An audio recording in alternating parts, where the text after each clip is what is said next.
ഒരു ഇടവേളയ്ക്ക് ശേഷം വീണ്ടും നിപ്പ വൈറസ് കേരളത്തിൽ റിപ്പോർട്ട് ചെയ്യപ്പെട്ടിരിക്കുകയാണ്. 2018 മുതൽ കേരളത്തിൽ റിപ്പോർട്ട് ചെയ്യപ്പെട്ടിട്ടുണ്ടെങ്കിലും ഇത്തവണ ഒരു അപകടം എന്ന് പറയുന്നത് ഒരേ സമയം കേരളത്തിലെ 2 സ്ഥലങ്ങളിൽ പാലക്കാടും മലപ്പുറത്തും നിപ്പ വൈറസിന്റെ 2 ഇൻഡെക്സ് കേസുകൾ റിപ്പോർട്ട് ചെയ്യപ്പെടുകയും മലപ്പുറത്തുള്ള 17 വയസ്സുള്ള പെൺകുട്ടി മരണപ്പെട്ട് ആ കുട്ടിയെ കോഴിക്കോട് മെഡിക്കൽ കോളേജിൽ കൊണ്ടുവന്ന് അവിടുത്തെ ആരോഗ്യ പ്രവർത്തകർ ഉൾപ്പെടെ ഇപ്പോൾ കോൺടാക്റ്റിൽ വന്നിരിക്കുക. ഏകദേശം 450ഓളം പേര് ഇപ്പോൾ കോൺടാക്ട് ലിസ്റ്റിൽ വരികയും ചെയ്തിരിക്കുകയാണ്. അടുത്ത 2 ആഴ്ചയോളം നമ്മൾ ഇതിന്റെ ഒരു അപകട സാധ്യത, ഇത് വീണ്ടും പടരുന്ന ഒരു സാധ്യതയെ നമുക്ക് ഒഴിവാക്കേണ്ടതുണ്ട്.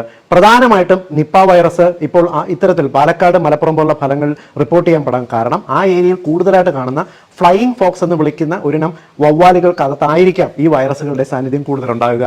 അന്തരീക്ഷത്തിൽ അനുകൂലമായ സാഹചര്യം, അതായത് കടുത്ത ചൂട് കഴിഞ്ഞ് മഴക്കാലം തുടങ്ങി അന്തരീക്ഷത്തിൽ ജലാംശത്തിന്റെ സാന്നിധ്യമുള്ള ഒരു അന്തരീക്ഷത്തിൽ ഈ വൈറസ് കൂടുതൽ പ്രജനനത്തിന് വേണ്ടി ശരീരത്തിൽ നിന്നും പുറത്തു വരാം.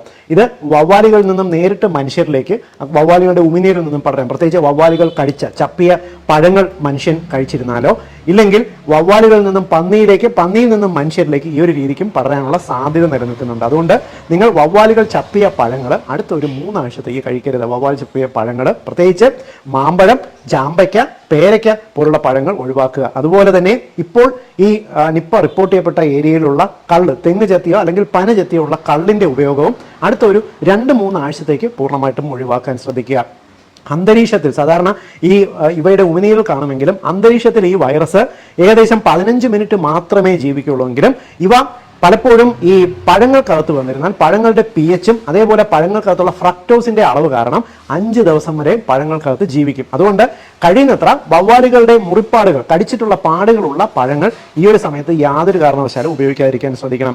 മനുഷ്യരിലേക്ക് വൈറസുകൾ കയറി കഴിഞ്ഞാൽ മനുഷ്യന്റെ ടോൺസിലുകളിൽ ഇവ 5 മുതൽ 15 ദിവസം വരെ ജീവിക്കുകയും അത് കഴിഞ്ഞ് കടുത്ത പനി, ശ്വാസകോശത്തിനെ ബാധിച്ചിട്ടുള്ള തൊണ്ടകുത്തിയുള്ള ചുമ, കഫക്കെട്ട് മുതലായ ലക്ഷണങ്ങളും തുടർന്ന് തലച്ചോറിനെ ബാധിക്കുന്ന മെനിഞ്ചൈറ്റിസ്, മസ്തിഷ്ക ജ്വരം എന്ന് പറയുന്ന ഒരു അവസ്ഥയിലേക്കും പോകും. മസ്തിഷ്ക ജ്വരം വന്നു കഴിഞ്ഞാൽ ഒരുപക്ഷെ സ്ഥലകാല ബോധമില്ലാതെ സംസാരിക്കുക, കഫക്കെട്ടിന്റെ ഒപ്പം തന്നെ ഫിറ്റ്സ്, ജന്യരോഗത്തോടൊപ്പമുള്ള അബോധാവസ്ഥ, ഇത്തരത്തിലുള്ള ലക്ഷണങ്ങളാണ് നിപ്പയിൽ കൂടുതലായിട്ടും കാണുന്നത്. അതുകൊണ്ട് തന്നെ ഇപ്പോൾ ഈ പറഞ്ഞ ഏരിയയിലുള്ള ആൾക്കാർ പ്രത്യേകിച്ച് ശ്രദ്ധിക്കണം. യാതൊരു കാരണവശാലും വവ്വാലുകളെ വിരട്ടി ഓടിക്കാനോ അവയ്ക്കെതിരെ പടക്കം പൊട്ടിക്കുക, വെടിവെക്കുക പോലുള്ള കാര്യങ്ങൾ ചെയ്യരുത്. കാരണം ഇത്തരത്തിൽ വവ്വാലുകൾ പരിഭ്രാന്തരായി കഴിഞ്ഞാൽ അവയുടെ ഉള്ളിൽ നിന്നും ഈ വൈറസുകൾ വളരെ പെട്ടെന്ന് ഉമിനീരിലൂടെ പുറത്തേക്ക് വരാൻ സാധ്യതയുണ്ട്.